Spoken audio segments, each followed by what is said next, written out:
Hey everyone, today Peter comes to some conclusions about love. Finally, all of you be of one mind, sympathetic, lovers of your fellow believers, compassionate, and modest in your opinion about yourselves. Don't pay back evil for evil or insult for insult. Instead, give blessing in return.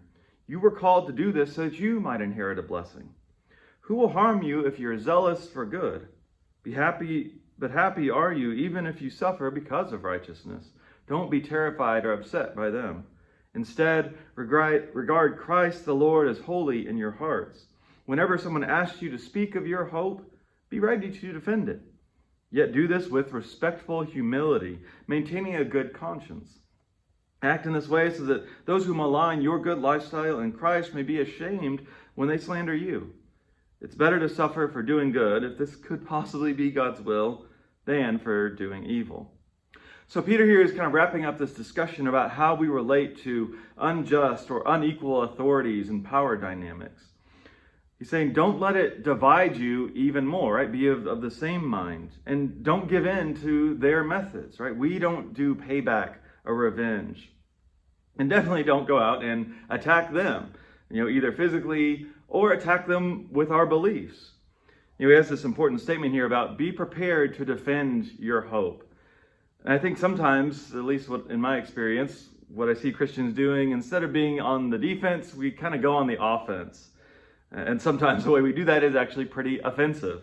Not for the reasons that Jesus describes, but because of a lack of humility, as Peter encouraged us to have here, because we come across as know-it-alls, as the only ones who know the truth, and we're just going to ignore anything else anybody has to say.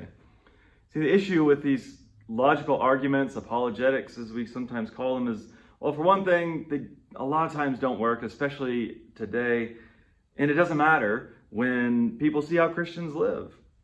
We can't be perfect, but we also can't ignore the very ways we live out or talk about our faith that can be hurtful or rude or boastful. Don't be surprised if they don't listen and don't like us when the problem is our hypocrisy, not because we're being like Jesus.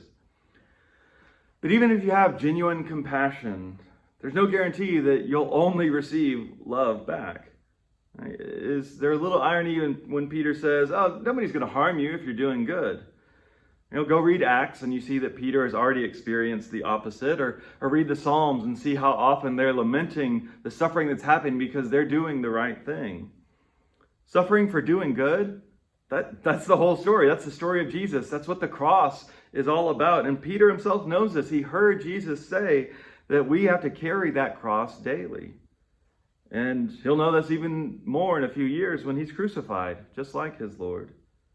So, it's probably not going to come to that for us, but how can you live a life that shows that you truly do have a different kind of hope? And let that life, a life lived in love, be our truest defense.